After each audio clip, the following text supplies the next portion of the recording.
Hey, what is up, you two? It is K Rod 7435 here. We are back once again. Um, I'm gonna have an open panel if anybody wants to come in and talk some boxing with me. But if you guys want to come through, say what you guys want to say. But I'm gonna be going through a lot of content for this live, so be sure to come through if you guys want to. And I have a lot to talk about. So salute to the family of whoever shows up. And yeah, let's get popping, bro. Let's get popping because we got lots and lots and lots of boxing to cover. So yeah, give me a second. I'm just gonna check and see that I have everything, and I should be set. Hold on. Let's see.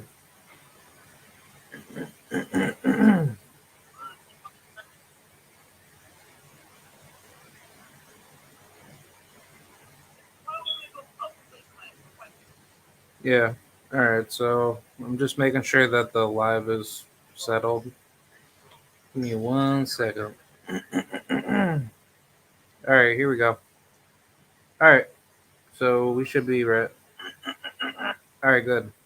All right. So yeah, we're all set. I'm gonna get going. I'm gonna get it going with the topics at hand. So if you guys want to come through and just talk boxing, like I said, click the link if you guys want to. And yeah, so yeah, I got a lot of data to give you guys, boxing news content wise. So we're going to be talking about a lot of topics, for those of you that might be interested to hear. But let's talk about for the first, I guess, topic at hand, Mr. Xander Zayas versus, um, well, let's talk about that second, and then I'll talk about the very first topic. So the first topic is Lorenzo Simpson wants the smoke with Xander. And the reason why that I put this out here is because, I don't I obviously don't talk to a lot of people off of Instagram a lot, but like like for me personally, I follow certain athletes in boxing, so I so happen to follow Lorenzo Simpson, and he recently had responded to me, with a comment in which I had said to him, um, Lorenzo, you and Xander should fight next. And he told me to tell him to send the contract. And I said, okay, go hit up Sweatbox Boxing Gym or reach out to Kind of Local Sports on YouTube as he's connected with Xander's trainer, Javier Centeno. So maybe you can make something happen. But either way, I'll spread the word for you. And I personally believe that if I myself can promote this fight or at least spread the word for it, that will definitely build up the fight a lot better. But knowing that Lorenzo Simpson, if I'm not mistaken, I believe he fights at 160. He actually can possibly fight Xander at 154, if I'm not mistaken. But I personally believe that's a good move for him, because if him and Xander can fight each other, then think about it. That's actually really good for both of their careers. And before anybody tries to tell me, "Oh, nah, quit it with all this BS," Xander's not gonna fight him, blah blah blah. No, like Lorenzo versus Xander, to me is a very good fight, and from a business perspective, that's actually a lot of, how should I say, it's a lot of competition on the table. But as far as the legacy goes, it really doesn't do anything to taint their careers other than they're fighting each other at a really good stage at their careers, and then on top of that, whoever wins, obviously can move move forward with their career, and then it really doesn't do anything but just give them like a win or loss record to determine who's better. So I think honestly, that's a really good move by Lorenzo, from what he told me, because I think that's a really good idea. I personally do believe that Xander versus Lorenzo Simpson, would be a very good fight. And I think that the problem is just obviously Top Rank, obviously trying to get that fight together if they really want to take a risk in that type of fight. But I think that will be good enough to see that fight happen, because there will be so much more, uh like, how should I say, there will be a lot more, there will be a lot more competition to be built between those fighters. And Xander's style versus Lorenzo's style is a very good, like, stylistic matchup. Obviously Lorenzo, he's a very big kid, and he definitely has, like, a lot of great talents. But the issue is just simply like, I guess, like, whenever he does engage, he does leave himself wide open in a trade. But Lorenzo, he's very educated, and making sure he doesn't let anybody like, throw as many hard shots at him. So his defense is very good. He's not really doing anything. How should I say? He's not doing anything reckless to leave himself wide open to get punched as much. And he has good ring IQ. He definitely knows how to fight. But I think a fight with him and Xander will definitely sell, and that's a really good fight. To me, honestly, um, that should be a very, very good fight. And I personally believe where that promotion would go to would be that if Xander beats a guy like Lorenzo Simpson, then that would mean that Xander, he'll have more to show at 154 or even at 160, because I personally believe that the fight should be made at 160. But either way, if Lorenzo can go down to 154, which I don't think he can, because he is a big guy, and looking at his box rec, I want to say he's fought recently at 168. But no, he's actually at middleweight, so he's never fought that much above middleweight. He's only fought one time, or actually no, he's only fought two times at super middleweight. That was against Rafael Garcia and Darian Chapman. But other than that, not. Oh wait, actually, Lorenzo did fight Sonny Duverson at a catchweight. I believe he came in at 156, and then Sonny, he came in at 154 and three quarters. But yeah, I don't, like, to me personally, I don't see how he can't get that weight down for him to fight whatchamacallit, for him to fight Xander. But now that I think about it, he actually just recently fought at 168 and three quarters against Luis Solis back in November.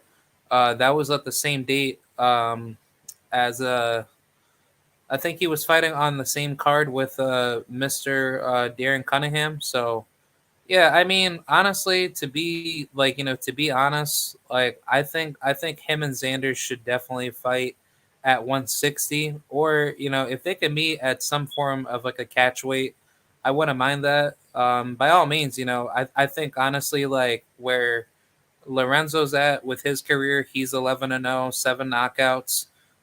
Versus Xander, he's 12-0. With nine knockouts, if I'm not mistaken. I think that's a really damn good fight, and I think that fight should happen next. So, I mean, to anybody that's possibly listening from either camp, I personally believe that should be a good fight to be made, and I'm definitely going to promote that fight. and be very vocal about it. So I mean, for anybody that has, connections with Lorenzo's team, please definitely reach out to Xander's team. Shit. I even shouted out to Javier Centeno on his Instagram to possibly, bring some buzz or bring some light, for that fight to be made. But if that fight can be made between Xander and, Lorenzo Chuck Simpson, I think that will be a damn good fight to watch. But yeah, I mean, for anybody that will be watching off the replay, let me know what you guys think about that fight. I personally think that is a damn good fight for both guys. Regardless of what people say like, oh, well, Xander, he's too green, blah blah blah. Xander has the same amount of experience as Lorenzo does, and regardless of what people say, oh, nah, man, Lorenzo, he a southpaw, he a very dangerous man, blah blah blah. Yeah, Xander, he's dangerous too, but at the same token, like obviously, Lorenzo's not no Charles Conwell, but he has a lot of caliber in the skill set to give Xander a lot of issues in a fight that would make Xander definitely be tested. And the reason why that I'm bringing this up is that Xander's last fight was a complete disgrace. His opponent that he fought came from Italy, but when you look at his record on BoxRec, which I'm pulling it up right now, this man, if I'm not mistaken, he fought guys with losing records. And yep, I was right. So prior to Xander, he was on a 4 fight win streak, all in Italy. But if you combine his win loss records of his opponents combined would be, hold on, let me just do the math. But dude, it like obviously like to me, it was absolutely trash to what Top Rank did because they just basically just found this guy off the street and just fucking let his ass get beat the hell up for free. And I was just like, dude, like, what the fuck is going on, man? It's just like, it was just terrible for like what I saw. But 8 would be okay, yeah. So that would be 8, yeah, 5, and then 7, 8. All right, and then hold on, give me 1 second. 12, and then 7, and then 3. Yeah, so basically, like by adding up his last opponent's last 4 fights, in which he was on a 4 fight win streak, by the way, his last 4 victories that he had his 4 fight win streak, his opponents had a combined record of 8 wins and 35 losses.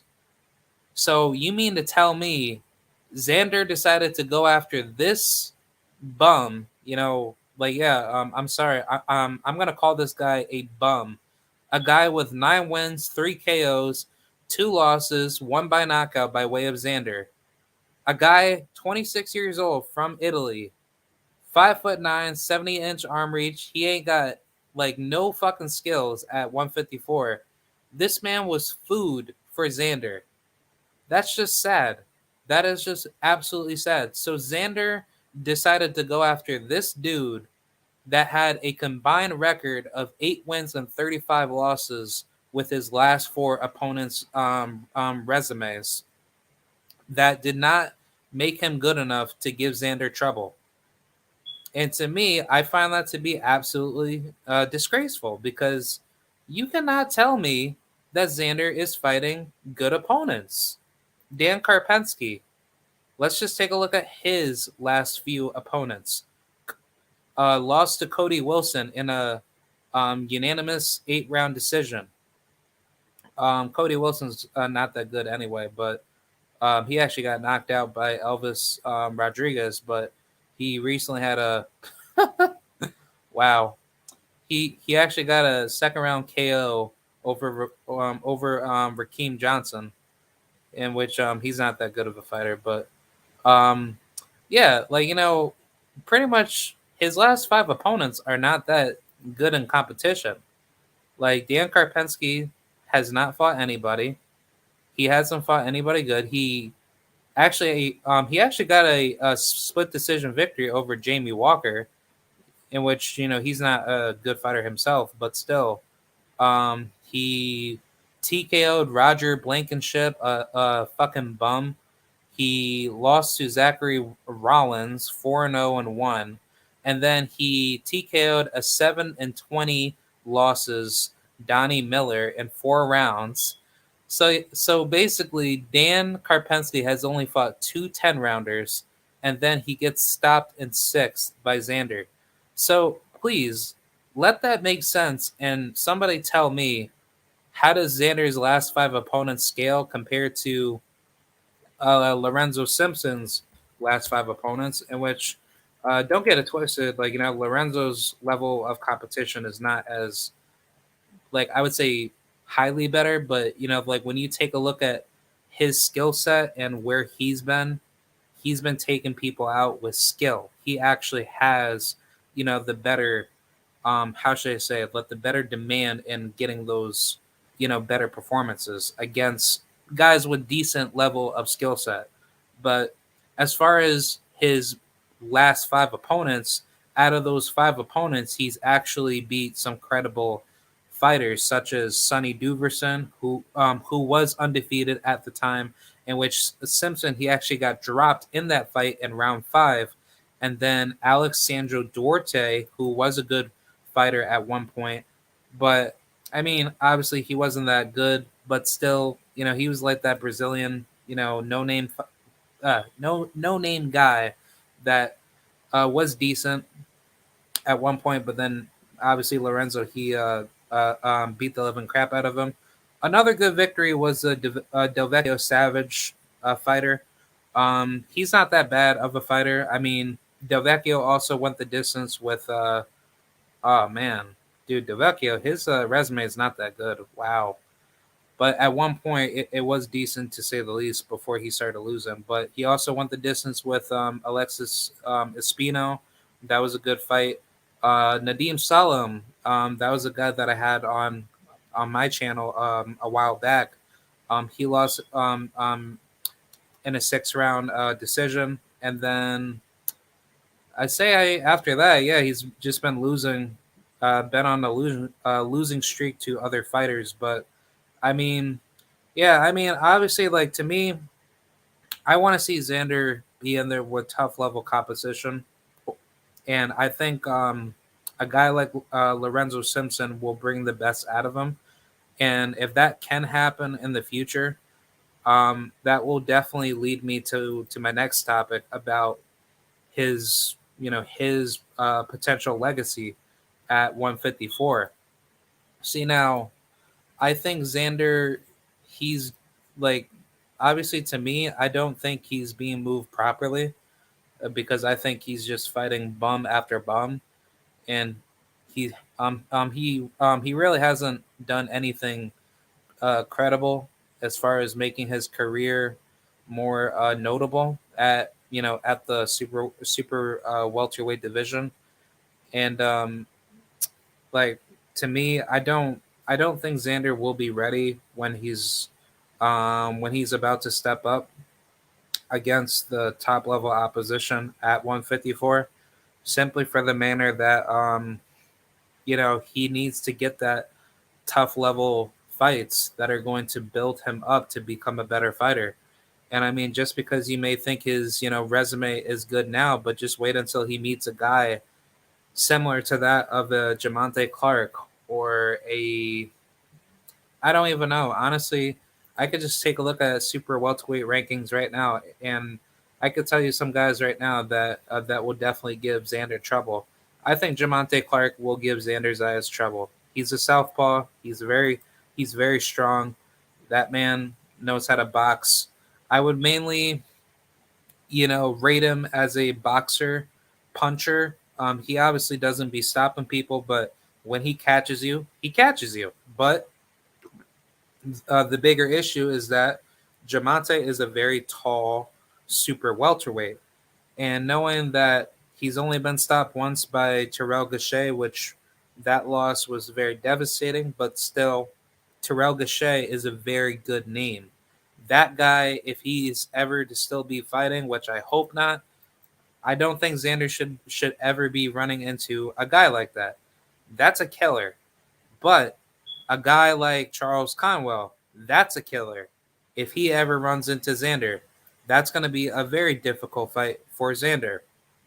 Other guys such as uh I'll probably even go a little bit higher because there's really nobody else at 154 that I think would uh I don't know, man. I think honestly, if I want to go to like the top 50, I think Cordell Booker, in which Cordell he told me he's going to move up to middleweight, but let's just say if him and Xander could ever get a fight going, Cordell would definitely give Xander problems. I'm just gonna say that right then and there. I think Xander versus Southpaws is gonna be a very huge blueprint exposure to show where Xander's how should I say flaws are, and Xander, if he gets exposed more by Southpaws, I think Southpaws are going to have to be the more common opponents that he needs to start fighting now instead of waiting later for them. Because if you face some southpaw that has power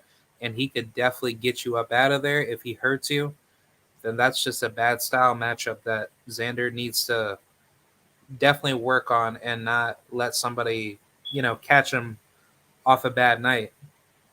But I think other opponents that I believe would give Xander a lot of issues would be Nathaniel Gallimore. Um, See, some people want to say Greg Vendetti, and I mean, I believe Elda said the other day that Greg Vendetti or Jimmy Williams should be those next two possible opponents for Xander. And to me personally, like I don't see those fights to be good for his resume because Greg Vendetti and Jimmy Williams just fought each other recently, and that fight itself was absolute garbage. But Greg, he didn't even look that good in that fight, and he was not even as like how should I say, he wasn't even as active in that fight, like barely landing as many shots on Jimmy, and both of them were just basically just gassed out by like the sixth round, seventh round. But that fight itself was just so bad to the point where I'm just like, who the hell are these guys? I mean, like these guys aren't even like that good, but still, as far as what I know, Jimmy Williams got his ass knocked the fuck out by Brandon Lee at 140, or basically that was at a catch weight.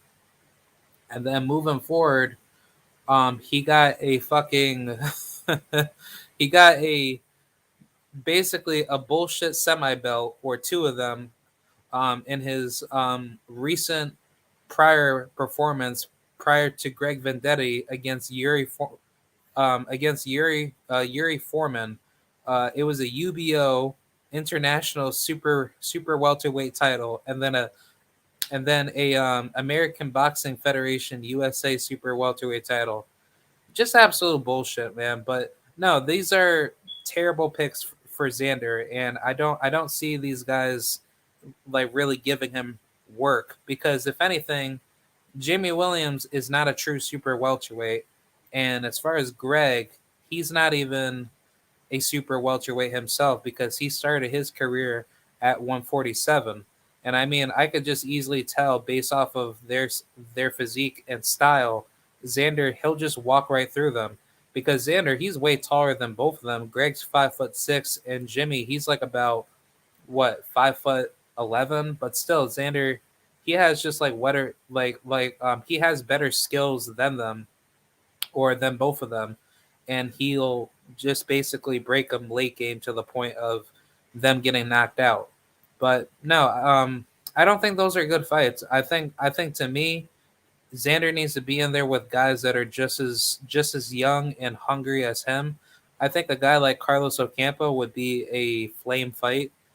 Even though Carlos Ocampo he fights basically tomato cans, he's not really doing any better than anybody else at 154. But if you guys take a look at his box rec, or as I'm taking a look at his box rec now, his last three opponents, he actually got 2 out of 3 knockouts.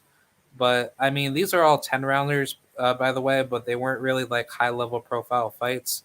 They were just basically against guys from Mexico or some other part of South America or wherever. Ivan Matute, he was from Venezuela, and Luis Monte Logo, he's from Mexico.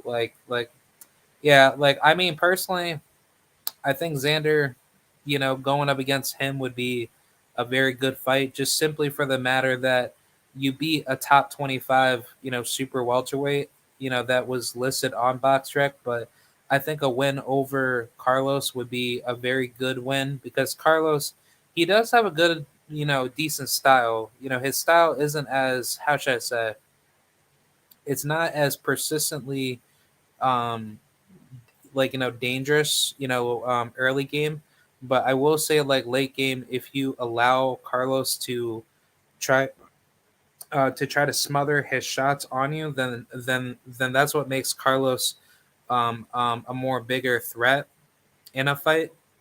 And I think Xander's punch resistance, especially to pressure when he's tired, will show a lot more holes in his game. And I think a guy like that would definitely give him issues, or even a fight with Brian Perella. Even though I don't think he's really fit for 154, but I think like what he did with Tony Harrison as a recent, that was a very good fight. And even though that went to a draw, in which actually um, the one judge's scorecards had it 112 to 116 for Tony Harrison, and then the second one had it 117 111 for, wow, Brian Perella exposed them. Wow. But I want to see them run it back, honestly. But I think a fight with Xander will definitely be a really good fight. I think if Xander can get his experience in with some good, tough, rugged southpaw fighters, I think that'll make his career grow a lot faster. I definitely like to see him face Jesus Ramos Jr. or Jesus Ramos.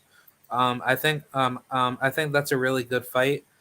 Just simply for the manner that he just went the distance in a recent 10 round unanimous decision victory against Brian Mendoza.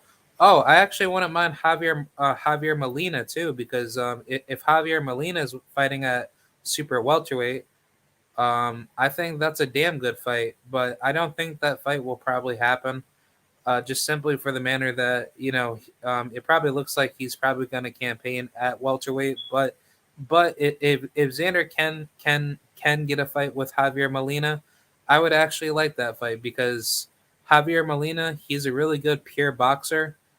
He does have decent skills, but I think a fight with Xander will definitely bring some more holes out of his game for him to improve and elevate his skill set more. But another fight that I want to see him in there with will be, um, I don't know if it's a good fight, but maybe Austin Trout. Even though that I might be pushing it. I don't know, but I think Austin Trout, like to me, would be a very good fight, simply for the manner that Austin Trout, he's a good rough rugged southpaw. He'll give Xander a lot of issues, but on top of that, if Xander knows how to break him down late game and know how to get through that hump of facing a southpaw, I think a Austin Trout victory would be a very good fight, because it's not like Austin Trout, he's going to be fighting forever. He's only 36 years old, but I personally think a Austin Trout fight would be a very good fight. But I mean, if you guys want to say, oh well, maybe Dennis Hogan should be that next good opponent for him, no, I don't think Dennis Hogan is a good pick. But I mean, if Austin Trout fight could be could be solidified somewhere down the line, I personally would like to see that fight, just simply for the manner that Austin Trout, he has a lot of experience, and he definitely knows how to give you problems when he starts to see those holes in your game. But I would probably say a final opponent. Maybe this might be pushing it, but maybe try to go after a Juan Carlos Abreu. I think that's a really good fight, just simply for the manner that Juan Carlos Abreu, he's a very good fighter. He knows how to box. He's very technical, and he has a lot more activity with his punches, and he could definitely hit. Like he could definitely give you give you that work. And I think I think honestly, if Xander could try to go after those old time veteran type of fighters, I think that'll definitely elevate his legacy at 154 to be ready, and then we could definitely see him challenge for a world title, hopefully somewhere down the line within a year or two, because I could definitely see him there. It's just that in my personal belief, I want to see him move properly so that way he doesn't have to be put in this situation similar to that of what some other hype job fighters go through, in which they think like, okay, well, everyone says that I'm the next big thing, blah blah blah.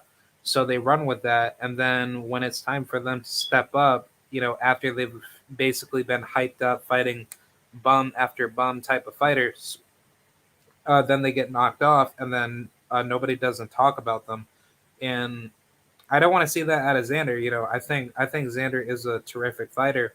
The problem is just that I want to see him be moved at the highest level, but the right way. And don't get it twisted. I mean, I think this opponent that he recently fought was just absolutely garbage. He should have fought somebody with caliber that actually gave him problems. And I think knowing that this is his third fight at 154, the only fighter out of the last three opponents that gave him issues was Luis Sanchez.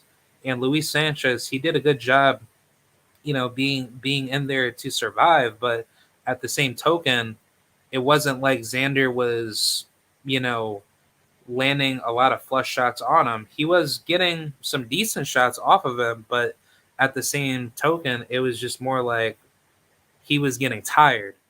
And I think when you get rid of his gas tank, because his gas tank is not that good, in my honest opinion. But if you're able to destroy Xander's gas tank, that's going to show a lot of holes that Xander can be exposed for.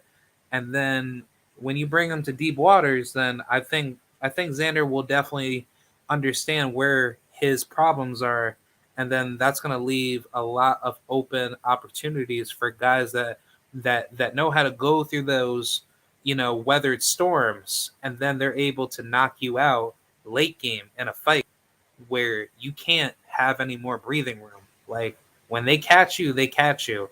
And I think those type of fighters, in my personal belief, will definitely haunt Xander. But I think Xander should learn how to go through that now instead of going through that phase later. Because I don't think Xander is going to do well when he gets to that level. So I think he needs to know how to go through that storm in deep water fights. But only time will tell, because I want to see Xander win a world title. Puerto Rico needs to have more history being made for championship legacy. And I want to see it. I think Xander, he'll have a much better career compared to, Edgar Berlanga and some other ones that I don't really think too high of. I mean, the only people or the only fighters that I think, especially from the men's Puerto Rican boxing side, that will definitely win, you know, like that will win more world titles, in my honest opinion, will be Xander Zayas and maybe Edgar Berlinga. I'm not so sure about that. I'm definitely going to go with Brian Palaco. I think Brian Palaco. He's definitely going to win a belt. I would definitely go high with Carlos Caraballo. He's not out of the woods. Orlando Capo Gonzalez, that's a damn good fighter. He is a monster. He'll definitely be back. He's going to be dominating very soon. Knowing that he got a loss decision against that other guy, I forgot his name. His name is Robesi Ramirez. But I would say another fighter. I'll go with Subra Matias. Yeah, Subra Matias. He's definitely going to win multiple belts. I think Omar Rosario, he'll definitely be up there. Josue Vargas, even though that he lost to Zapata, uh, in a brutal stoppage. I think he'll be back up there. I think there's a lot of future for Puerto Rican boxing. Oh, also Steven Torres. Shout out to Steven Torres, man. I definitely could see Steven Torres winning a belt at the heavyweight division, even though that the heavyweight division is basically going to be semi difficult when Fury and Wilder and all those guys are out of there. I think what the next heavyweight roster that will take over the world titles will probably be Jerry Big Baby Anderson, Stephen Shaw, and who else? I definitely could see Steven Torres up there. He's gonna, yeah, he's definitely gonna be up there. Um, who else that I could possibly see? Oh, definitely Frank Sanchez. And I don't want to say Fa Ajagba, but if Fa Ajagba is there at the heavyweight division, I could definitely see him there. And who's one other fighter that I'm definitely eyeing for? Um, I would definitely go with fuck, maybe hmm maybe Philip Ergovich, but I don't think Ergovich is gonna make it far. And same thing with Tony Oka. I think Tony Oka is gonna get his ass knocked the fuck out. He's not gonna make it that far. And I think as far as other guys, oh yeah, definitely Dakari Scott. And then I mean, as far as like all the other old heads, I mean, even though Trevor Bryan, he's from my area, out of Albany, New York. He's like, he's pretty much our only champion from Albany, New York, that will definitely be up there. And I can definitely see this guy. I've heard something about him. Zan, no, no, no, not Zan. No, no. I was thinking it was some Kazakhstani guy, but no, I'm actually thinking about somebody different. Oh, I actually didn't know that there was like a Puerto Rican heavyweight that actually fights too. There's another one. His name is Carlos Negron. Yeah, that's funny, man. That's oh my god, yo, Carlos Negron is gonna fight Frank Sanchez. Oh my god, yo, that's crazy, man. Holy shit, yo, Frank Sanchez is gonna fight him. What? Damn, Puerto Rico versus Cuba, stand up. Let's go. But Carlos Negron, come on, man. Yo, this guy didn't even do anything. I mean, good enough he stayed active in 2021, but wow. I cannot fucking believe that. But Carlos Negron, he got knocked out by he got knocked out by Dominic Brazil. Come on, man. Got knocked out by Brian Howard, who got knocked the F out by Fa Ajagva, and then Epifano Mendoza. Yeah, that's sad, man. That's sad. But yeah, man, that's crazy. But yeah, that's pretty much what the topic that I wanted to clear up with Xander. I would hope that he fights more tougher opponents down the line. But like I said, if he could get that fight in with Lorenzo Truck Simpson, I think that's a great fucking fight, in my honest opinion. But let's talk about Jake Paul versus Tyron Woodley undercard predictions. I'm only going to skim through a couple fights that I want to see, on this card. I'm going to talk about Amanda, the Beautiful Queen, the Real Deal Holyfield Serrano. Um, yeah, Real Deal Holyfield 2.0. Shout out to Amanda Serrano. She's a beast. But yeah, the only fights that I want to call on would probably be, Anthony Taylor. He's still fucking fighting, man.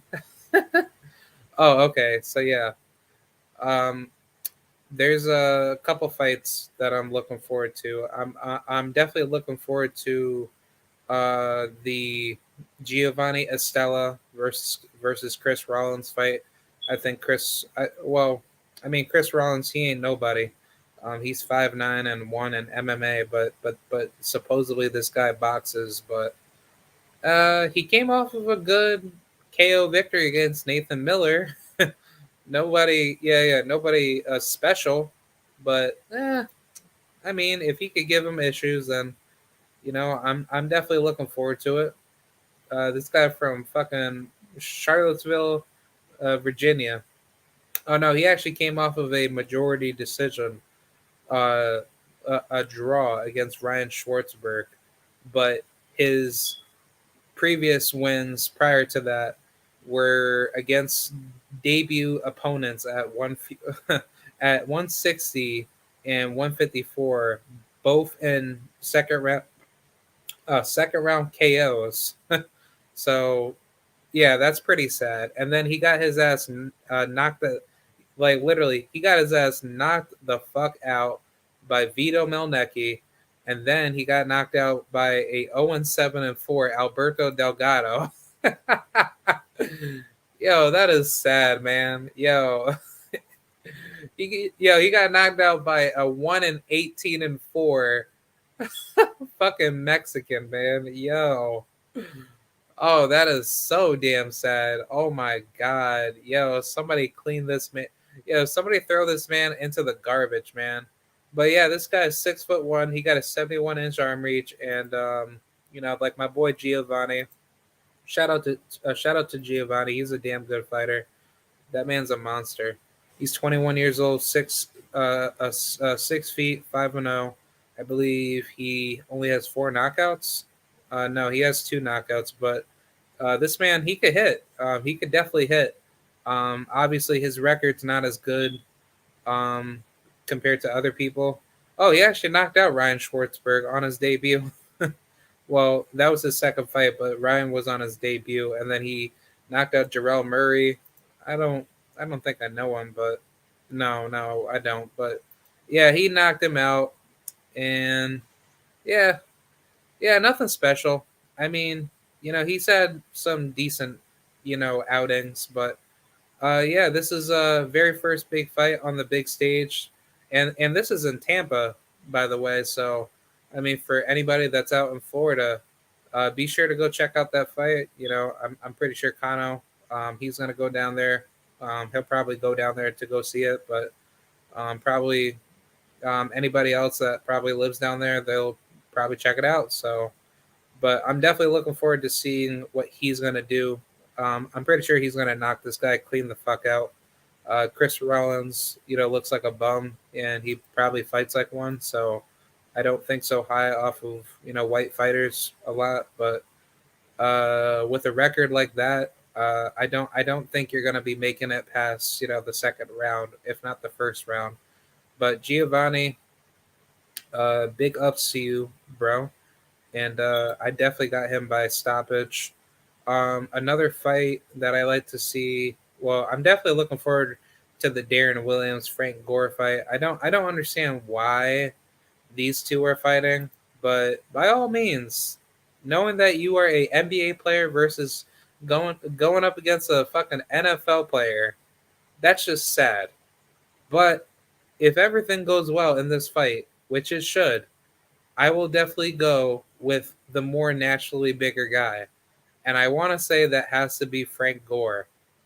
Even though Frank Gore, he's never really boxed, I'd never seen anything out of him as far as what makes me think he's a better boxer. But this should definitely go the distance. But if somebody gets knocked out, it's probably going to be Darren Williams. But not to mention, Darren Williams, he has a strong wrestling background. So he might know how to position his legs to make sure he's not going to be forced to a bad, positioning against Frank's punches, because if Frank just tries to go in there trying to like knock him out, then I think Darren should have the skills possessed to beat him. But if that does become like a fight that I can definitely see happen, um, I don't know. I think I'm gonna have to go with Frank Gore, because if Frank Gore hits Darren Williams, and like, don't get it twisted, like these guys never fought in the ring before, but knowing that they're training to fight each other, I don't know who's gonna respond worse with the punches being received, because that's gonna probably be like a 50-50 matchup in my honest opinion. But I think Frank Gore, he should definitely get the job done, because he looks to be like the more like the more naturally bigger heavyweight at 215 pounds. But I'm definitely gonna see probably like a 50-50 matchup, because Darren Williams, if he could hit just as hard as Frank, then Frank, he could definitely go down too. But I'm definitely gonna pull for Frank Gore.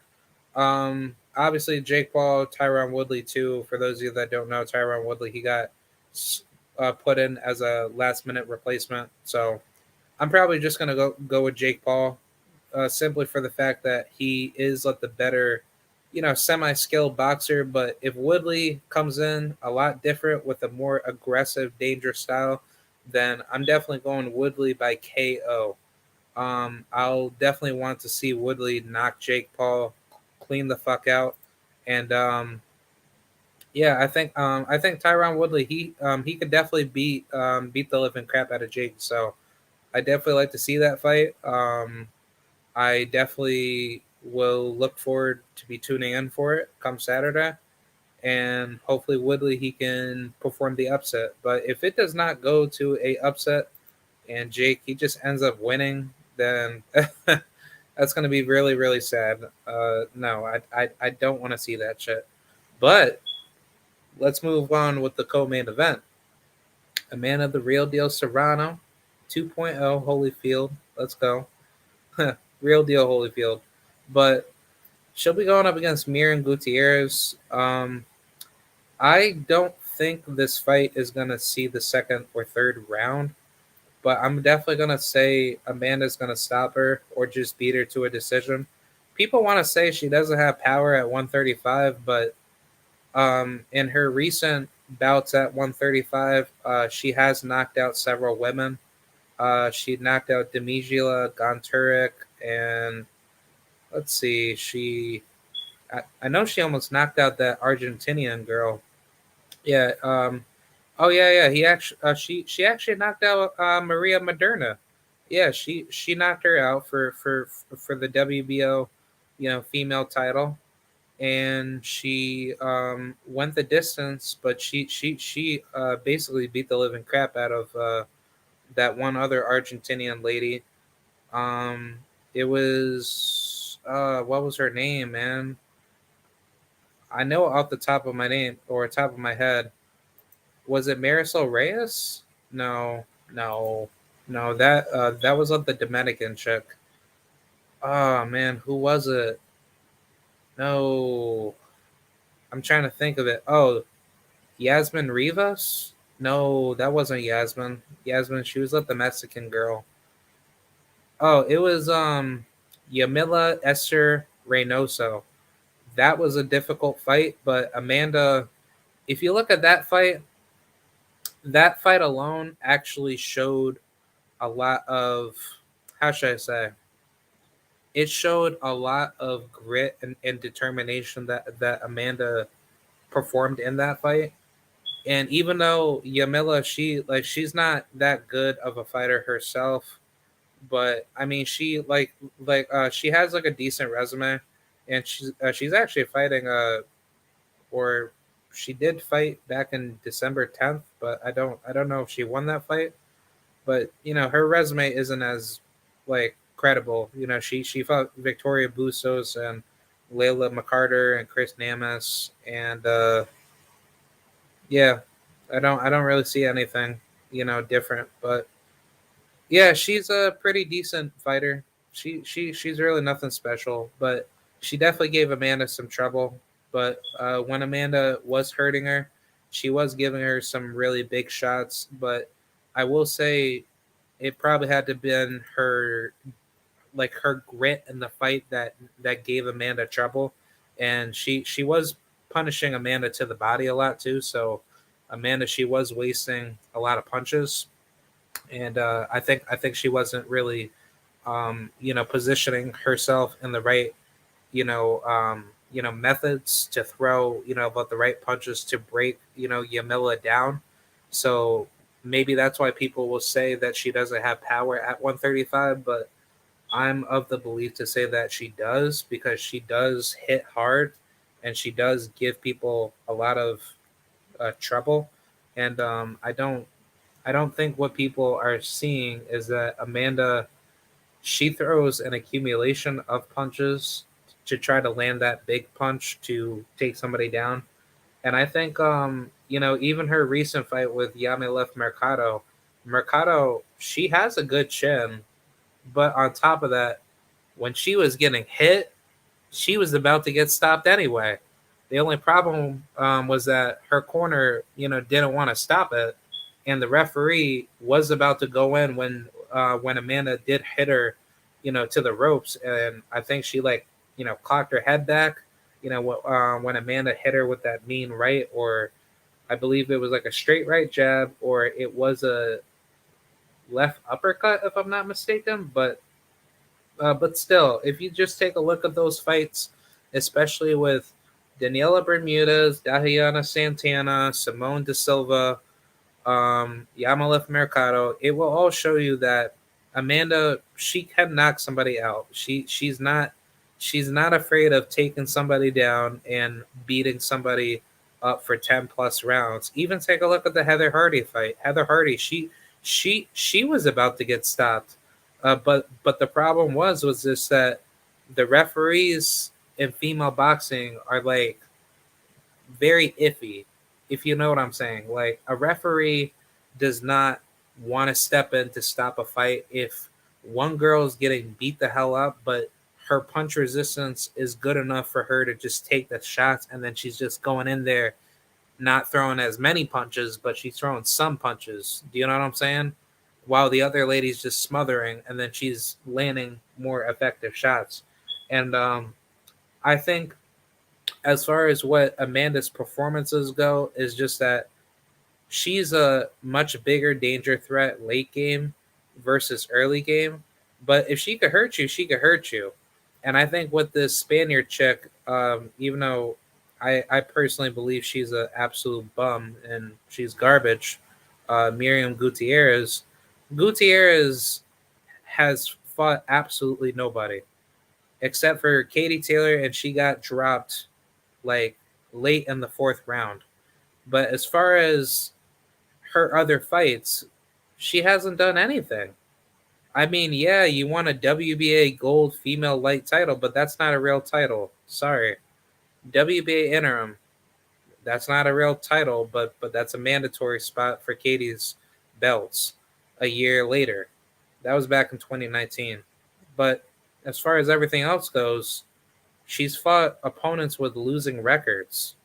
She hasn't done anything at all at 135, in which she hasn't even I don't even want to say that she's even fought at 135. All her career. She's fought at some catch weights at like what 131, and I guess as far as everything else that shows, it basically shows blank. It doesn't show anything about her fighting at 135 or whatever weight that she fought. But I'll just give her the benefit of the doubt. Okay, good. Like you fought at 135 your whole career, but at the same token, she hasn't really done anything special. She like every single opponent except for Katie Taylor.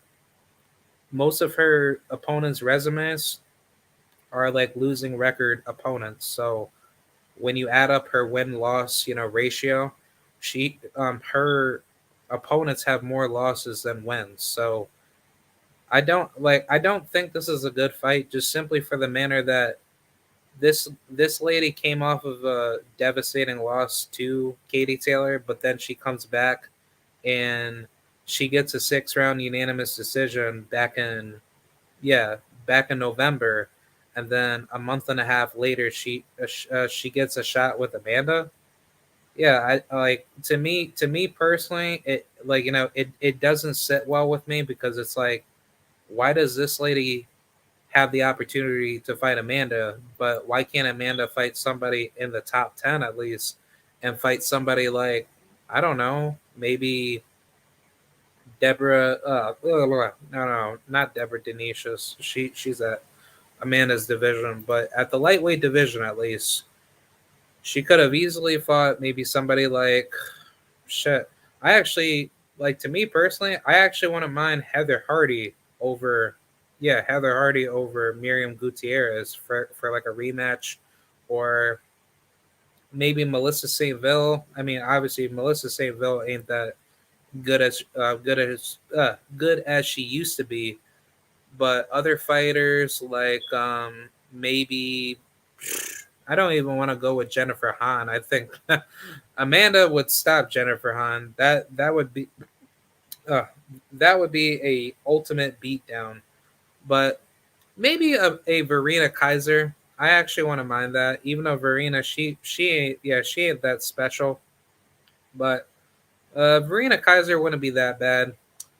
But yeah, I mean honestly, like if you just at least fight like if she had fought like a top 10 opponent or a top 25, even though Miriam, she's 14 out of 25 on BoxRec, but still, like I mean, there I just purely believe that Amanda shouldn't have fought this opponent, just simply for the manner that Miriam didn't do anything special her whole entire career, and a win over her doesn't really solidify a lightweight, legacy resume. So I purely believe that Amanda, she's obviously doing it to to basically send a message out to Katie, showing her that, okay, well, you couldn't stop her, but I'm going to show to you that I could stop her in a more devastating fashion, in which I think that's what Amanda's trying to do. But I mean, if Miriam doesn't get stopped and she's just in it to survive, then yeah, I mean, Amanda can definitely show that she can stop her. But at the same token, if Miriam's not going down and Amanda's just pounding on her for 10 plus rounds, then I mean, like there's really nothing to really prove there, other than Katie and Amanda just need to fight each other, and Miriam, she was just there to be a punching bag, other than really give Amanda a tough fight. But even though that Katie just went, a 10 round distance with Firuza Sharapova was giving Katie more problems compared to Amanda having any problems with Daniela Bermudez or whoever that she fought. Yeah, it was Daniela Bermudez, but still, um, yeah, I don't think Amanda really sees the 10th round with that woman. I think Miriam's going to get her ass kicked, and she's gonna have her butt like basically beat the hell up back to Spain. But yeah, that's pretty much how I see it. But anyways, let's talk about the next final topics, and then I'm gonna get up out of here. There are PBC fights this weekend. For those of you that don't know, Mr. David Morrell is fighting this weekend, and I believe my brother, Mr. Jose El Rayo Valenzuela, is fighting on that card as well. But if you guys are interested, please tune in on PBC on Fox Night, where David Morrell, he will be defending his WBA super middleweight regular world title belt against Mr. Alantis Fox, the brother of the great Michael Fox himself. And also, Malik Hawkins and Richardson Hitchens are fighting on that same card. Yo, boxing is on fucking fire. Who the hell said boxing is dead, son? Boxing is on fire. year. Oh my god. Adrian Benton. Yo, I like this kid, but he's fighting on this card? Oh my god. Boxing is on fire. Wow. Even though that there's nobody watching, but still, I am just having a blast. Just giving you guys all this content. But please check out Adrian Benton. I've heard some good things about him. He's a really good fighter. Um, wow, that guy Delgero Delgero Ravello is actually fighting on this card. This guy got his ass knocked the hell out by Harley Maderos, dude. Oh my god, yo, that was yo, that's sad, man. Wow, yo, if you guys see Delgero Ravello, this guy got his ass knocked out so bad by, or actually no, he didn't get knocked out, but he got his ass whooped by this young up and coming fighter Harley Maderos. But if you guys want to check that fight out, please type that fight in because I was actually feeling bad for this guy, but good enough. He was given another opportunity to come back and display his talents. But if you guys want to check out a really good fight, Harley Maderos was a very devastating fight to watch on the Shakur Stevenson Jamel Herring undercard. But yeah, definitely check him out. He's out of Brooklyn, New York. Harley Maderos is a very, very good fighter. I don't think anything high of him. I mean, obviously, he has, a little bit of holes to work on, but definitely give that man a follow and definitely check him out. But check out that fight coming up this week with Delgero Rivero versus Brian Carothers. Who the hell is this guy? Oh yeah, this guy. He's what 6-0, 5-0. Yeah, he's 1-0 out of Rancine, Wisconsin. Yeah, he's a 19-year-old southpaw. But yeah, not a bad fight. I can't wait. That's gonna be a good fight. Hopefully, this guy can make a redemption and he can, get a victory at least. But yeah, I can't wait for Adrian Benton and the Cuban brother himself, Mr. Anthony Sims Jr. is fighting Manny Woods. Oh, that's going to be a good fight. Manny Woods, he's not as good as many people had once thought of. I mean, he definitely did have some decent, up and down battles. He did get stopped by Lorenzo Simpson and Atlantis Fox, sadly. Um, I wouldn't really call this guy too much of a club fighter. I would definitely put him down as a low tier level fighter, but I definitely rate him C level, D level. But I think an Anthony Sims Jr. fight is definitely fun to watch, and I don't understand why Anthony Sims would fight him. Honestly, I really want to see Anthony Sims fight Edgar Berlanga because if he could fight Edgar Berlanga, think about it, that would be a damn good fight. Have that shit in the city or down in Philadelphia, wherever. It don't matter. Berlanga versus oh my god, Berlanga versus Anthony Sims Jr. That's a good fight. Yo, let's make it happen. Yo, I'm actually gonna make a video about that. Anthony Sims Jr. versus Edgar Berlanga is a damn good fight. Because think about it, Anthony Sims, he's only 21, 1 and 0. He has no draws. But if he faces Edgar Berlanga, who's only 18 and 0, that is a damn good dude, that's a damn good scrap. And I actually wouldn't mind Carlos Gongora too, because Carlos Gongora, if he gets past, Lerone Richards, who's not an easy opponent, but still, if he can knock him out and take him out the way, that's actually a pretty good fight. But I actually wouldn't mind, Edgar Berlanga and Ali Ahmedov. I actually think that's a damn good fight too. And maybe if Anthony could go after Damon Nicholson, which I think that's a good fight to see. I definitely like to see that.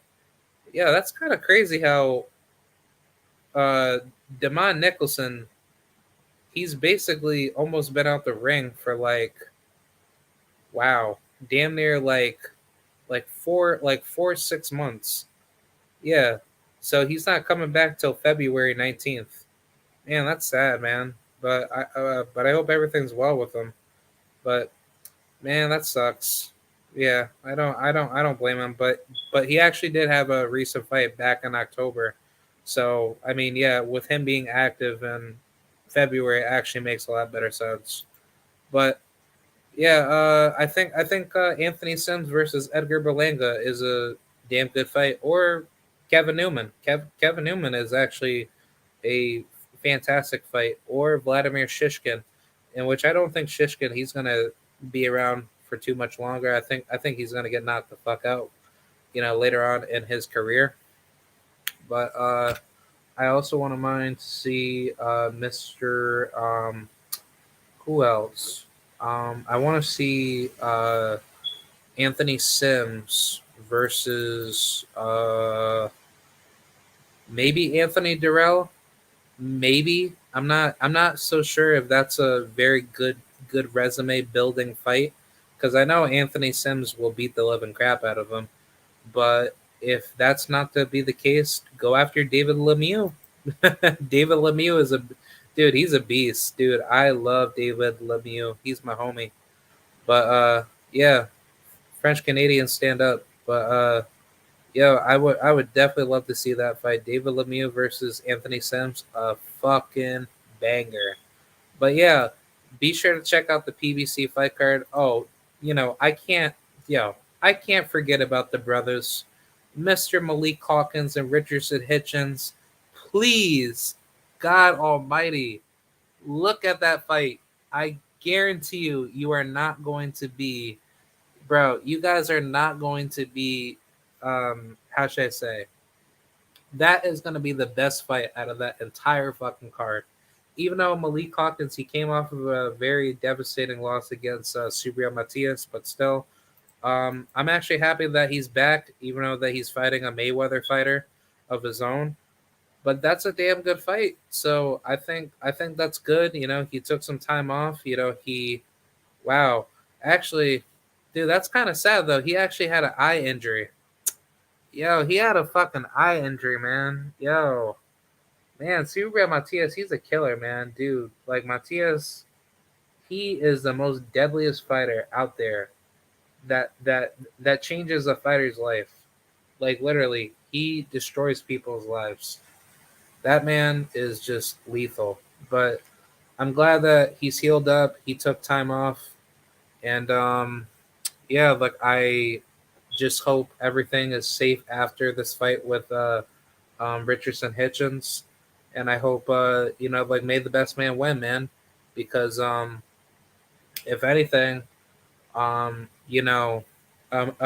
Hawkins theoretically he was supposed to fight Keith Hunter, the brother of Michael Hunter, and I'm pretty sure that that fight fell off because you know I want to say because of COVID at the time, but fast forward to that October timeline, that that definitely took a lot of time off of Malik's ring activity, and he wasn't able to really do that much leading up to the Super Matias fight. And I guess he just took the risk anyway because he was like, okay, well, even though that I don't know who this guy is, but yet he is a dangerous name. I guess he just wanted to dare to be great, and yeah, unfortunately, he just didn't really get too much out of it. But I mean, don't get it twisted. I mean, Malik Hawkins, he's a very good pure boxer, but the problem, like like basically had been exposed that Malik Hawkins, he doesn't have any power, when it comes to his punches, and I think it's just mainly due to I don't want to say he's weight drained, but I want to just say his physicality at that weight. does not sit well at 140. I think like 147, 154, Malik Hawkins would do a lot better. And if his power does scale up to be higher, I think to me personally, that's a good look. I think Malik Hawkins is a very good, very good fighter at bigger weights. But then again, let's just see where he's at with uh Richardson Hitchens, and I definitely like to see where that goes into the future. Because like regardless of who wins that fight, which I'm pretty sure Richardson, he should win that fight because he is like the more heavily skilled boxer. But at the same token, I think Malik Hawkins can definitely give him trouble, just simply for the manner, like, don't get it twisted, like Malik, he can win, but at the same problem is just that if he gets touched up the way he did, just like with Subriel Matias by Richardson, it might be a bad night for him. I don't know, and that's why that I'm just like a little bit curious of why him and Richardson decided to fight it or to fight one another, even though that they are on the same promotional banner.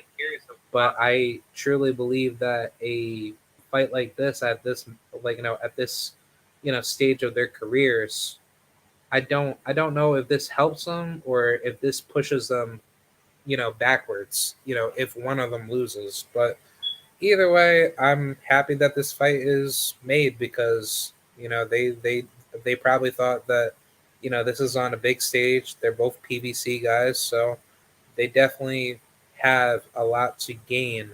Regardless of who wins and loses. So if anything, it actually benefits both of them. But this is going to be a very difficult fight to call. But I'm gonna have to go with the homie Richardson Hitchens, just simply for the fact that he is a very dangerous opponent. He did get a split decision victory over uh, Argenis Mendez, who was a very sturdy veteran that gave him trouble. See, the only problem that I have with Mayweather fighters is that Mayweather fighters, they take a lot of time off, and I don't like that ring inactivity. If they could definitely fix that up more to be back in the ring as much as possible, that will definitely make me appreciate them a lot more, because if they don't do that as often, it's really going to put a bad stain on their record, and it's not going to help them long term when they're trying to go for those bigger fights to try to become a world champion sooner than later. But either way, I hope, regardless of who wins out of those two, that they could be back in the ring as soon as possible, so that way we could get more activity from the Mayweather Promotions boxing stable. But let's talk about the other fights, and then I'm gonna just move on fast with the last couple topics with Jose Valenzuela against Mr. Austin Doulay. Oh man, I can't wait for this fight. That fight is going to be very, very difficult to call. I personally believe, this is going to be a very difficult fight. Even though Austin Delay, he's been out the ring for well over almost, yeah, he's been out the ring for a year and a half, which isn't good. But if he comes out blazing hot, like I would expect him to, he can give Valenzuela some trouble, man. Austin Delay, he's not as how should I say, technically flashy as a fighter, but that man will definitely give you issues. And I mean, he has 10 knockouts. He's only been knocked out once by Chris Colbert, which I actually remember that fight. Chris Colbert, he was piecing him up, and that was a very difficult fight. I was actually pretty surprised that he actually, you know, got pieced up in that fight, and the referee, he basically waved it off anyway, and that was a very good fight. But I would say the one good credible win that I enjoyed out of Austin Doulay was Justin Paldo, which got switched to a no contest, simply for I don't know what happened, but I guess he knocked his ass out, and it was supposed to be a TKO win, but I guess it turned into a no contest, which was very weird. I don't understand why, but um, yeah, I mean he should have gotten that win over him. I don't know why, why that was the case, but I probably need to go back and watch that again. But I will say, ever since then, he's only lost to Diego Magdalena, who got his ass knocked the fuck out by Isaac Cruz, and then he beat uh, Jose Gallegos, to which Nestor Bravo, he beat the crap out of him, in which he had recently lost to Raymond Murataya back in May of 2021, and then he lost to Edgar Daniel Amahuda. I don't know who the hell he is, but yeah, some trashy bum out of Mexico. Yeah, so I mean, yeah, this guy isn't the best fighter ever. I mean, he definitely gives you some decent I guess he gives you some decent rounds, and he definitely gives you trouble in a fight. But yeah, I can't wait to see what Jose Valenzuela can do to Austin Doulay.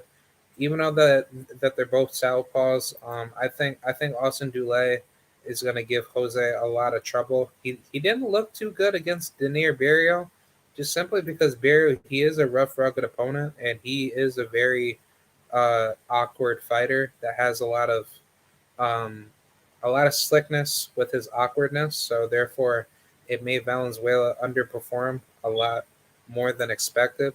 But I think as far as what we've seen out of Jose Valenzuela, he is being moved properly. He does not need to rush his career. He is fighting guys basically on the same level as him, and he's just knocking people out. But a good, credible victory has to be Mr. Denier Barrio. Everybody else, he's just been stopping. He stopped Dante Strayhorn, who fought him off a straight notice, or off a short notice, but still he knocked him out. A guy who's never been stopped, by the way. Very good fighter, decent fighter to say the least. Not the best fighter, but still, um, he knocked him out. He knocked out Nelson Hampton. Not too much of a name. Obviously nobody to really know who he is. But I mean, everybody else, nothing really. I mean, he definitely.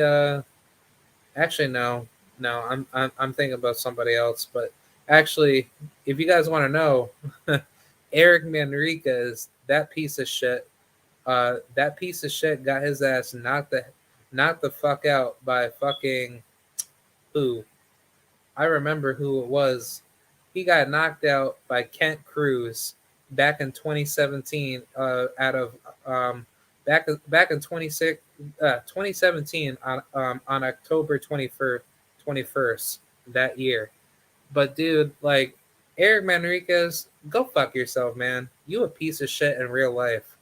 But this piece of shit wanted to argue with me over the fact that Raymond Ford beat the shit out of him in their fight back in 2020 on August 15th, in which that was down in Tulsa, Oklahoma, on the Jessica McCaskill, Cecilia Brækhus undercard.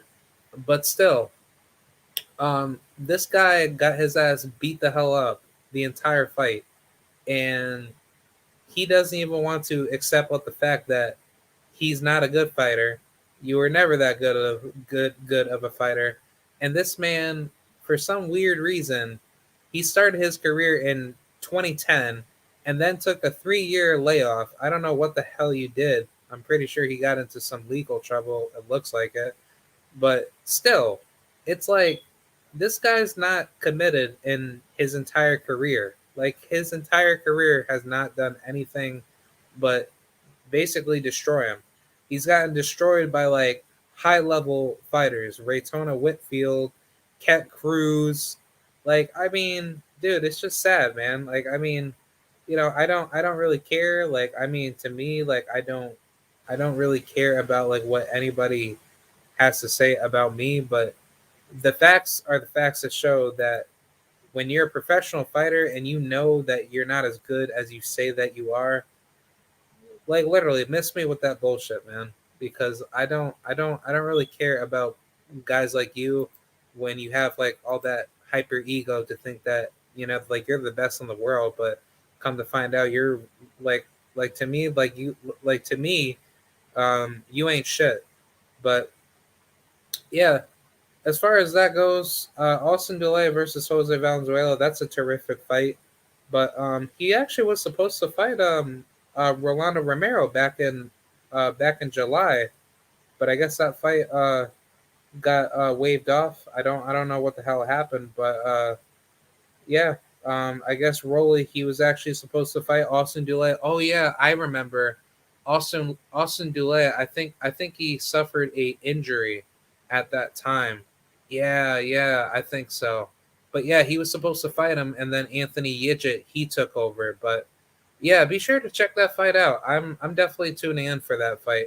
And last but not least, David Morrell, Alontis Fox. My quick prediction on that is that I think David Morrell is going to sadly knock out Alontis Fox. I don't think Alontis has let the power to keep David, away from him. But if he's able to keep up with David, I think it's going to be a very tough fight for David, just simply for the fact that Alontis he ain't no joke. He's gonna give you trouble when he senses trouble out of you. And I think if David can't go through that hump and he gets himself in that position where he's going to get exposed by a guy like Alontis, who is more of a pure boxer, in my honest opinion, rather than a puncher. I think it's going to be a really really hard night for either guy, depending on who comes out on top to be at that level. But either way, Alontis he's only been stopped once by Liam Williams, and that fight itself was a very difficult fight for him. But ever since then, he's been on a tear. He beat Marcos Hernandez. He beat Manny Woods. He came to a no contest with Habib Ahmed, which he should have won that fight. But Habib Ahmed, he actually got his ass knocked the hell out by Sebastian Fundora. But still, I mean, either way, I mean, Alontis, he's a damn good fighter. I respect him. I respect his brother Michael Fox, and I wish him nothing but the best because I truly believe he wants to be great and he wants to take risk in seeing how good he is. And I mean, having like obviously taking a huge opportunity at at the stage of his career at this point, that's a really good step up to go after a guy like David Morrell and see if you could beat him. Because if you can't beat him, that's actually a very good upset. But I hope he can pull off the upset because I think David Morrell's a damn good fighter, but there are some flaws in his game that Alontis can definitely expose. David does leave himself wide open for some shots where he thinks that he has you, in the pocket, but he gets touched up when you catch him at right times in a fight. But like I said, if you don't have that power to keep David away from you, then it's a really hard night, especially against a dangerous southpaw like himself. And like I always say, southpaws run boxing, but if you don't know how to out counter a southpaw and outgun one, then you best believe that you need to basically resort to boxing 101. You have to resort to fundamentals. You can't just think like, okay, well, I can just beat up a southpaw if the southpaw is not gonna, like respond, without the right punches back at me. But if you're not being defensively responsible and you're leaving yourself wide open for a southpaw to hard counter you, then the southpaw is just going to win because southpaws have that upper edge advantage to catch the orthodox fighter that is not defensively responsible to a southpaw straight left jab and that right hook or the pull counter right hook jab, in which I mean that if you leave yourself open for a southpaw to land at you, then you're leaving yourself open to get knocked out or just to get basically beat the hell up for the entirety of the fight. But I think as far as where David Morrell's skill set is at, he's at that level where he's almost basically zero to impossible to even try to touch as much, because if he keeps getting better, then you're basically giving this man like basically more danger written all over his name to become that next like demon level king type of fighter where he's like the next big thing. And I think like a guy like Canelo, obviously he's never going back down to 168, but still David Morrell versus Edgar Berlinga, that style matchup. David Morrell versus David Benavidez, 51-49, David's favorite, but still, David Morrell versus David Benavidez is definitely going to be the biggest fight to make at 168. Shit. I'm calling it right now, but if that fight does get made, I definitely look forward to seeing that. And yeah, but yeah, that's pretty much it for the PBC fights. I can't wait for that. Saturday is going to be lit. And let's talk about the last three topics. Then I'm going to get up out of here. I'm going to be quick with it. Adrian Broner versus Conor Benn in fight talk negotiations. My thoughts on it is that I hope this fight gets made. Put this shit on pay per view. Have it on maybe Showtime or DAZN. I personally like to see it on Showtime just simply for the manner that if you give AB a good payday and you could either put it on DAZN on pay per view or like to me, look, the reason why that I want this on pay per view is that Conor Benn is a name for AB if he beats him, but if Conor beats AB, it's still a name for him to grow off of AB, and AB still wins because he got paid a lot of money, and he still has more opportunities regardless of what people say about him. But if this fight does get made, which I really hope it does, I want Adrian Broner to come out, let his hands go, and give Conor the business. Because if he can beat Conor, that puts him right at where he needs to be at the welterweight division. And I'm not even so sure if AB is right in his head, and I really hope that his mindset is fine, and he's not suffering from whatever mental warfare that he's going through. But I wish him nothing but the best, and I hope Adrian Broner can come back strong, focused, healthy, and he's able to give Conor Benn the work because I think I understand why Conor Benn wants to fight him. He obviously wants to fight him because he probably thinks Adrian Broner's not the same fighter, and he's going to catch Adrian Broner off a bad day, and then he's just going to just beat the crap out of him. But I don't see it like that. I think Adrian Broner still has a lot of danger written all over him, and if you give Adrian Broner the problems in a fight where he's just going to resort to you know, him not throwing as many punches and he's going to be afraid and very hesitant, then that's when Adrian Broner does basically shake up and then he starts folding in a fight. But I don't see that in this fight. I think for a Conor Benn fight, even though that he is a big puncher himself, and AB he's a big ass puncher too, but don't get it twisted. It's mainly due to the fact that he doesn't let his hands go. But when he does let his hands go, he straight up stops everybody. Look at the Antonio DeMarco fight. Look at the Paulie Malignaggi fight. When the man hits you, he hits you. And Adrian Broner, his hands are like lethal. Like them shits are like like basically M60 bullets mixed with lava magma. Like literally, when AB touches you, it's like similar to that with Gervonta Tank Davis, but just in a different manner.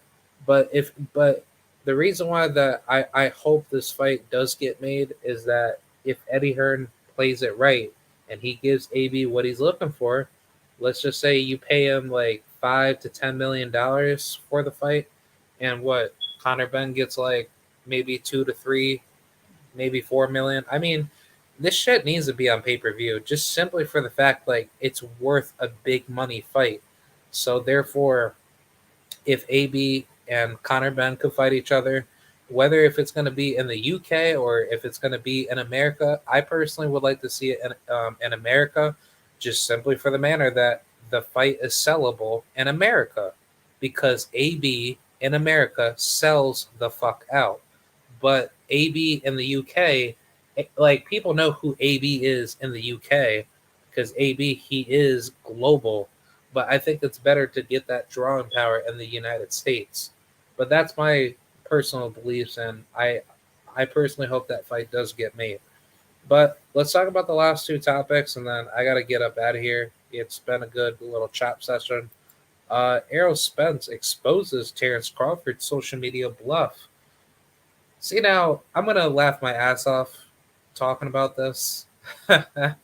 But for those of you that don't know, EJ, he exposed Terrence Crawford of him not answering the phone, or basically of him trying to set up this fight with Crawford, and then Crawford wants to make up all these bitch ass excuses to say, "Oh well, like you never called me, blah blah blah, like you didn't do this, didn't do that," and it's kind of making me think like Crawford doesn't want the fight, and I think honestly, like to me personally, I don't think this fight's gonna happen. I think EJ is gonna be left with no choice but to try to make this fight one last time with Terrence Crawford, and then after that, it's just game over. He's gonna say, "Fuck you, Crawford. I'm up out of here. I don't give two shits about you. You are a waste of my time," and he will just vacate and just go up to 154. And then whatever Crawford does for the rest of his career, he could either unify 147, and he can definitely go to war with Jerron Boots Ennis and Virgil Ortiz, because that's who the fuck he's gonna have to face anyway. And I'm pretty sure like that's what Crawford's probably waiting on. He's waiting on what Errol Spence is gonna do himself. And also not to mention Keith Thurman, he's gonna be in the mix too. So I mean, if you kind of think about it, Terrence Crawford, he has no other options, but you might as well just take the dangerous road with Errol Spence, and let's just see where the marbles lie. If you win, good. You're a three-belt unified world champion. Congratulations. Beat Errol Spence in a rematch, you get more fucking money. But here's the problem, though. If Bud, okay, to all you Bud sexuals that are probably listening or that will listen or share with your friends and family, I'm going to come out and say it like this. If Bud does not make this fight, it's all his fault. It's not EJ's fault. If EJ shows if this fight wasn't made because Bud did not want to accept the 60-40, then this is all Terrence Crawford's fault. Don't tell me, oh well, it was Top Rank. They aged him out, blah blah blah. So Crawford was like, oh well, I couldn't make this fight because well if you kind of think about it, Air Air Air Earl Spence didn't want to make a fight because he gave me and Bomac, 40%, but on the flip side, he kind of get like an extra 5, 10, 20, 20 Big Mac percent because he basically said that, well, if I win, then I still get like 60-40 in the rematch or 80-20 in the rematch. So no, like I don't want that. I want 60-40. Because if he fight a Sabum and I fight a Sabum, then what does it even matter, though? Because I'm Terrence Crawford. I'm pound for pound number one. EJ, he ain't number one. He number two. Yeah.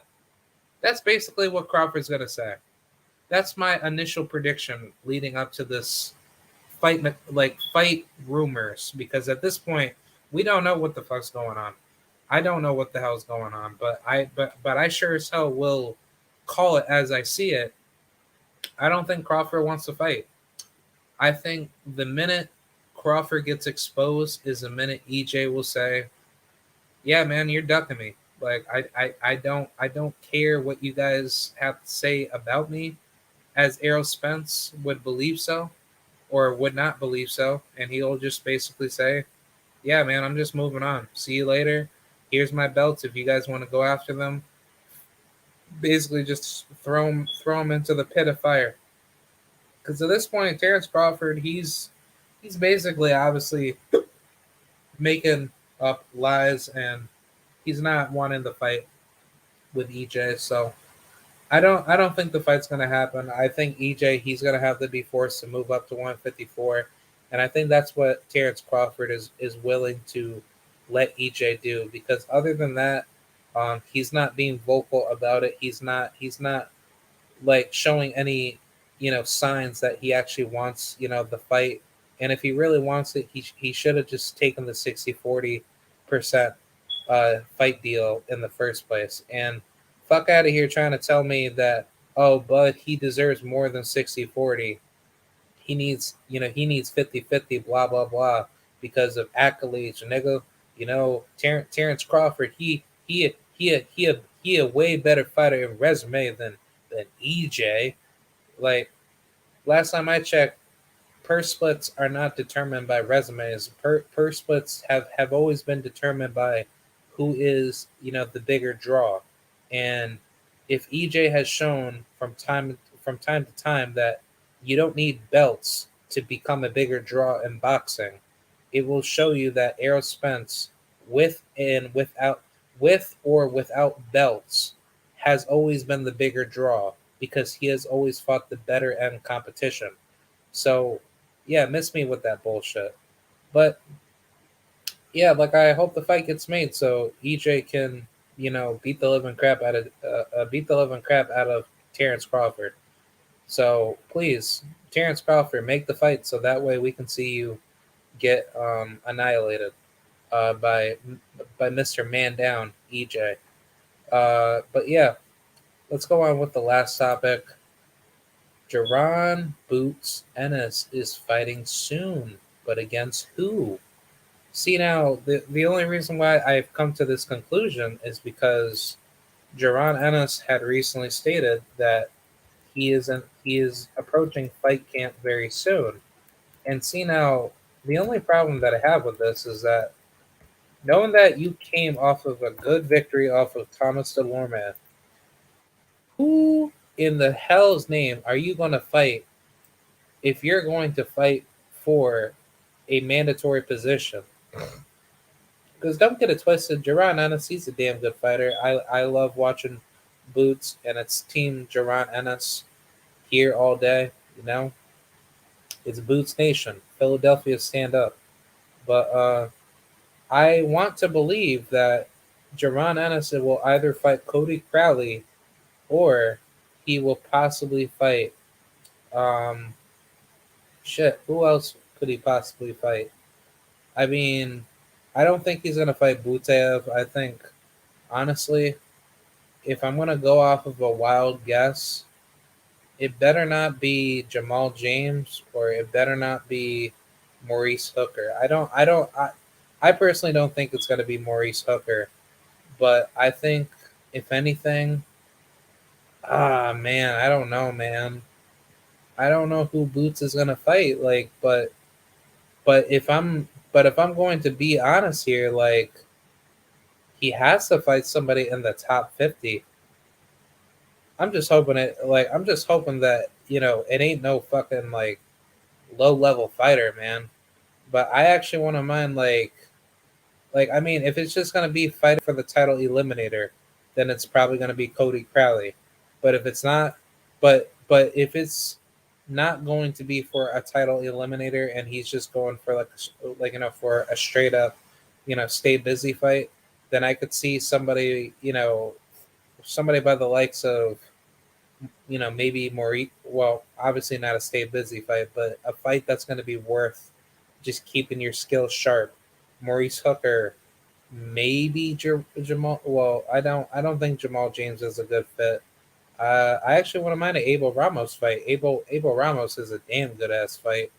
Um, Maybe Alexis Roja. I don't know. No, I no Alexis Roca. He would not. Yeah, he would not want to get up inside the ring with Boots. I think, I think Boots would beat the living dog shit out of him. I actually wouldn't mind Eric Bone. Eric Bone is a damn good opponent. Or shit, maybe Blair Cobbs. If it's Blair Cobbs, I will be laughing my butt off. But I think it's gonna be Cody Crowley.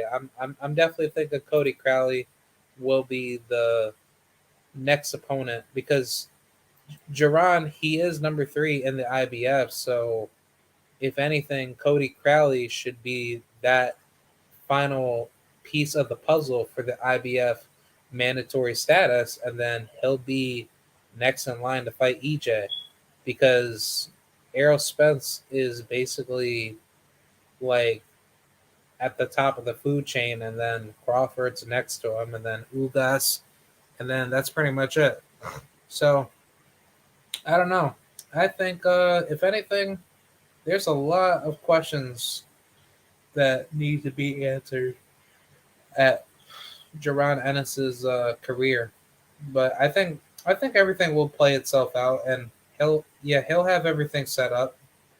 Um, I think if anything, Jaron Ennis needs to just fight the title eliminator, and then he'll be next in line to fight EJ or fight Bud, because look, Jaron Ennis is pretty much that close to getting a world title. So I think if anything, he rather just go the EJ route, and he'll just go through IBF mandatory status, because if anything, like I said, if EJ don't make the fight with Bud, he's probably just gonna vacate and move up to 154.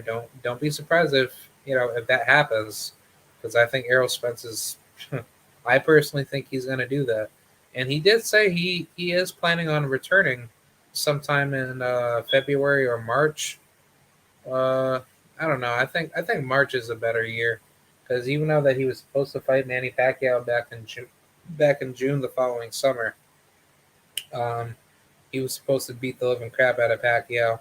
Um, yeah, I think that extra time off definitely helped him out, and he definitely did what he had to do, because otherwise he wouldn't have taken all that time off for that manner for his eye injury to heal up. So I think EJ, he's in a good spot, and everything should play well into his or into his health healing factors. But anyways, that's pretty much it. Wow. That's almost been 2 hours.